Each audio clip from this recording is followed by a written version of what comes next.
सुने कि नहीं सुने? जय भीम साथियों। पाल समाज की बेटी कौशाम्बी में बलात्कार हुआ, पंडित जी ने किया और उन्हीं को बचाने के लिए पुलिस भी पहुंच गई। तो जो अन्याय अत्याचार हो रहा है वो सबके सामने, जिन लोगों को लड़ाई लड़ सकते हैं। बांदा चिल्ला थाने में 3 वर्ष की बेटी का बलात्कार हुआ।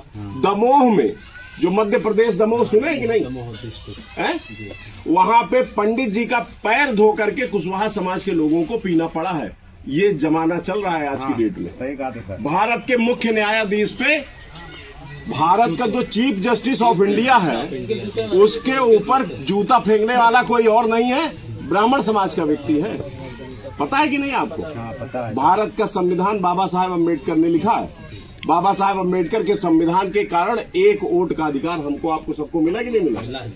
और उसी वोट की बदौलत रानी और मेहतरानी बराबर है।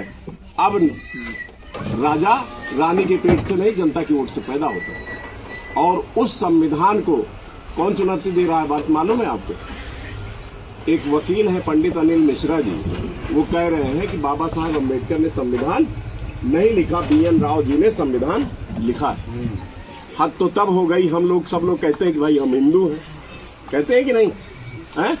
लेकिन जब इटावा में एक पंडिताइन यादव के ऊपर पेशाब करती है तो हमारा हिंदू धर्म कहाँ चला जाता है, बताइए? अभी आपके यहाँ लखीमपुर में ही, गौरारा में ही, खमरिया में आदरणीय पारस मौर्य जी कथा कह रहे थे। हिंदू नहीं थे क्या वो? है? अगर हिंदू थे तो कथा कह रहे थे, तो उन कथा सुनने में क्या जाता है? तो आप स्वयं चिंतन कर लो। सरकारी नौकरी चली गई, सरकार ने आउटसोर्स कर दिया, निजीकरण के माध्यम से पूरा सिस्टम खत्म कर दिया। कभी आपके बच्चों को जो नौकरी बेलदार, चपरासी, वार्ड बॉय इनकी मिलती थी, थाने में आपका दीवान, दरोगा, सिपाही होता था, वो भी अब आपका भविष्य में बनने वाला नहीं है। आज हत्या हो रही है, मुकदमा स्पष्ट लिखा हुआ है, PM की रिपोर्ट हैंगिंग की आ रही है, गिरफ्तारी नहीं हो रही। और अगर गुरहू परद्वारू का लड़का किसी को आंख दिखा दे या एक थप्पड़ मार दे तो बुलडोजर की कार्रवाई होती है। ये सब आपके सामने है। और उत्तर प्रदेश में कोई बोलने वाला नहीं, केवल एकमात्र नेता स्वामी प्रसाद मौर्य जी हैं, जिन्होंने 27,764 विद्यालय जब भाजपा ने बंद किए तो सड़क पे उतर के आंदोलन किए। परिणाम ये हुआ कि सरकार को फैसला वापस लेना पड़ा केवल।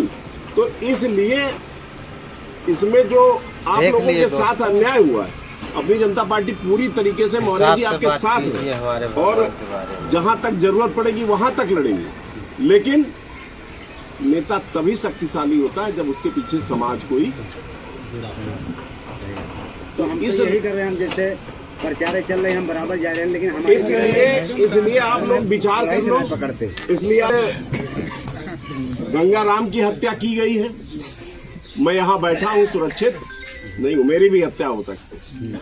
हमारे साथ जो टीम चल कर के आई है उसकी भी हत्या मनुवादी लोगों द्वारा की जा सकती, क्योंकि आपकी पीड़ा सुनना भी उनको अच्छा नहीं लग रहा होगा। कहीं ना कहीं अगल बगल से उनके मुखबिर लगे होंगे कि यहाँ क्या बोला जा रहा है।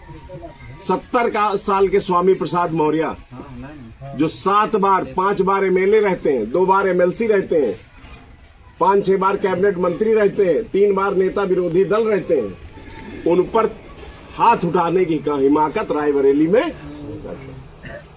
करता कि नहीं करता? ये है मनुवादी व्यवस्था, जातिवादी व्यवस्था, यही है सामंतवाद, यही है वर्चस्ववाद, जिसका मुंह तोड़ जवाब देना पड़ेगा हर एक भाई को। कोई ये सोचो कि आज गंगाराम की बारी थी तो कल मेरी बारी भी आएगी।